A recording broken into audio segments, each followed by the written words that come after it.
అలాగే నేను ఈ మన పంచాయతీరాజ్ నిధులు కానీ మనం ఎలా ఖర్చు పెట్టాం, ఏం ఖర్చు పెట్టాం అత్యంత పారదర్శకతతోటి 175 ఎమ్మెల్యేస్కి సంబంధించి ప్రతి ఒక్కరు, ఉదాహరణకి ఇది పయ్యావుల కేశవ్ గారి ఉరవకొండ నియోజకవర్గానికి సంబంధించి ప్రతి ఒక్క ఎమ్మెల్యే గారికి, గౌరవ శాసనసభ్యులకి ఎంతెంత ఇచ్చాం, ఎంత నిధులు ఇచ్చాం అనేది మీరు ప్రతి ఒక్కరికి వారికి ఇవ్వడం జరిగింది అధ్యక్షుడు.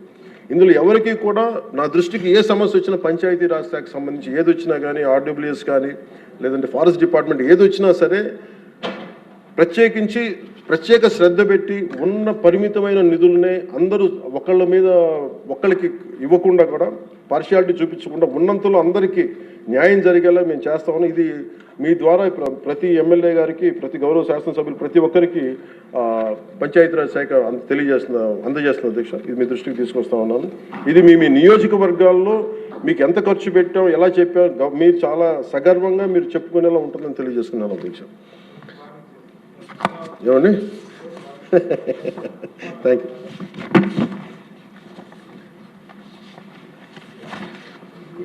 అలాగే అధ్యక్ష, వీళ్ళకి సంబంధించి అంటే నాకు సభ దృష్టికి, ఇంకా గౌరవ సభ్యులందరూ మాట్లాడతారు, నా సభ దృష్టికి నేను తీసుకురాగలిగేది, ఇప్పటికీ కూడా వాళ్ళ సభ్యులు తక్కువ 11 మంది అయినప్పటికీ కూడా వాళ్ళు ఒక 1100 మంది ఉన్నట్టుగా వాళ్ళు మాట్లాడుతూ ఉంటారు. అంటే మనం ఎందుకనంటే వాళ్ళు చెప్పిన దాన్ని చాలా బలంగా నమ్ముతారు. మనం చేసే పనులు మనం చెప్పుకోలేం, మనం చేయడానికి సంకోచిస్తున్నాం ఏంటో తెలియదు. కానీ వాళ్ళు చూడండి, ఇందాక నేను చెప్పింది మీకు, when we are irresponsible, our NDA alliance is so responsible, reliable and reasonable government, while they are irrational, irresponsible and abusive group. వీటన్నిటి మధ్యలో మనం కూర్చోబెట్టి మనం ఏదైనా మాట్లాడాలి అంటే మనందరం కూడా ఒక ఏకాభిప్రాయం మీద ఒక ఏకత్వం ఉండాలి అనేది నేను మనస్ఫూర్తిగా సభ్యులందరినీ కూడా నేను కోరుకుంటా ఉన్నాను. అంటే వాళ్ళు చూడండి, ఆర్టికల్ 21 కాన్స్టిట్యూషన్ ఆఫ్ ఇండియాలో protection of life and personal liberty మాట్లాడితే మేబీ వాళ్ళు ఏమనుకున్నారంటే endangering others life, violating their liberty must be fundamental right అనుకుంటున్నారు వాళ్ళు. ఇది మనం కరెక్ట్ చేయాలి.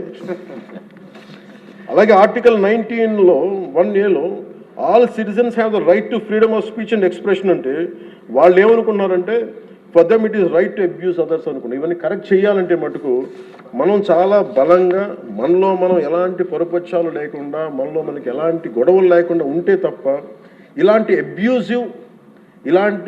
అబ్యూజివ్ వ్యక్తుల సమూహాన్ని మనం ఎదుర్కోలేము అధ్యక్ష. కల్తీలు వాళ్ళే చేస్తారు, వాళ్ళే బూతులు తిడతారు. ఎలా ఉంటుందంటే హిందీలో చెప్తారు, ఉల్టా చోరు కొత్త వాళ్ళు కూడా అంటే దోపిడీలు చేసే దొంగ పోలీసు వస్తే పోలీసుని దొంగ అని అరిచాడు.